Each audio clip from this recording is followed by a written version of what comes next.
Jupiter is the Roman equivalent of Greek Zeus. He is a mature male with a full head of hair and a beard.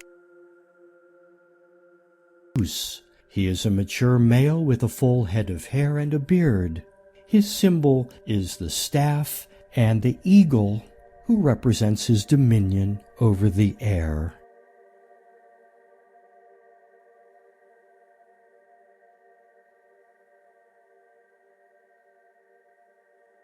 Jupiter is the Roman equivalent of Greek.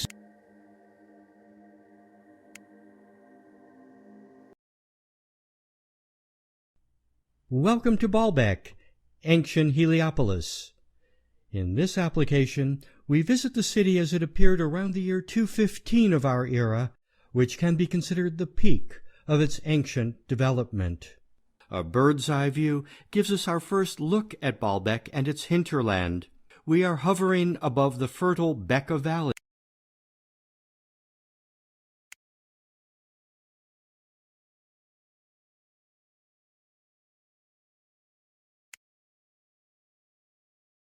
Welcome to Baalbek, or rather to Heliopolis, as the city was called in Greek and Roman times.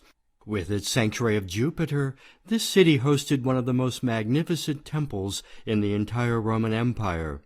We have entered the city and now have arrived in its heart. Here, in the center of Heliopolis, we stand in front of the great sanctuary of Jupiter Optimus Maximus Heliopolitanus. This means Heliopolitan Jupiter, the best and the greatest. The title is an allusion to the god who presided atop the Capitoline Hill in the heart of the imperial capital at Rome. There he was called simply Jupiter, the best and the greatest. Let us have a look at the reconstruction, which shows the site around the year 215 of our era.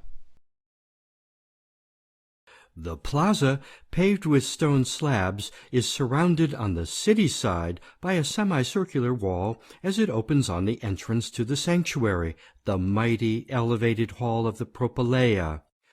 We are familiar with such structures from other ancient places such as Gerasa in modern-day Jordan and its Temple of Artemis, with the court in front. These half-open places served as spaces for gatherings and as places to sit to watch a spectacle.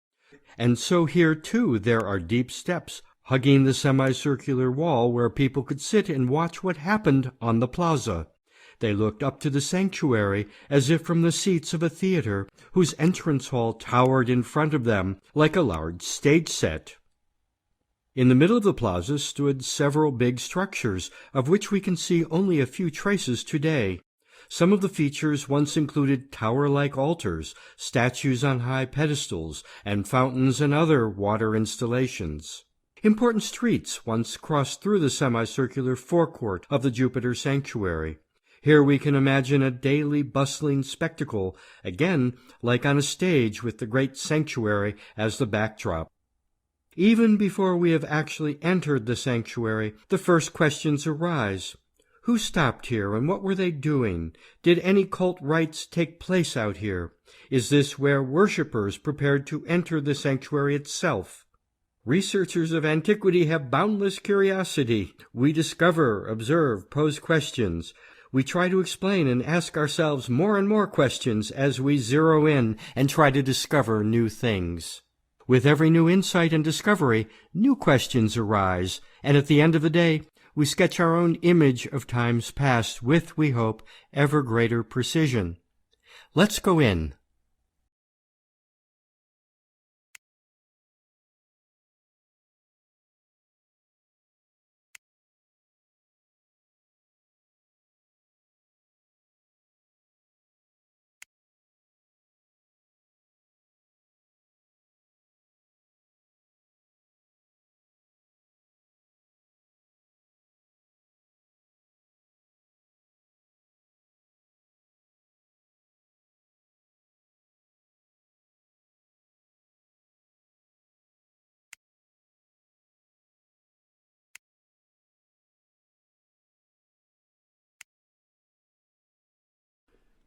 We are now standing in the colonnade. The ancient visitor arrived here by mounting the entrance staircase, which you can visit at Stop 2 on this tour.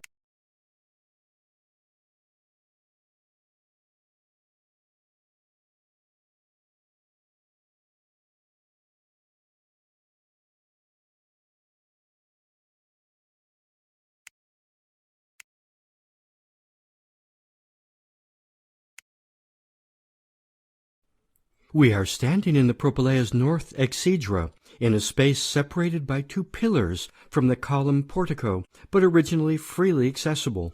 The room has a counterpart on the other side, meaning that there may have been a pair of guardhouses to the left and right of the entrance.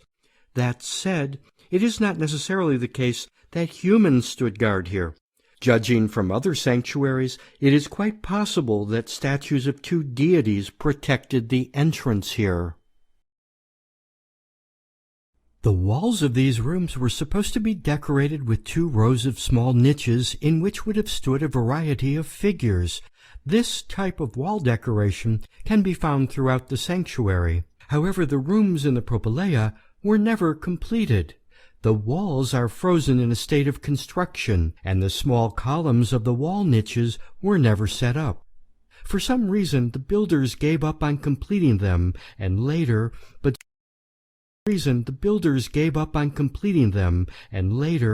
still in antiquity, they were closed. The passages between the columns were bricked up in such a way that they could no longer be entered. Only windows were left through which it was possible to look into the rooms.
We are situated in the long colonnade on the altar court's north side, and see how it looks today.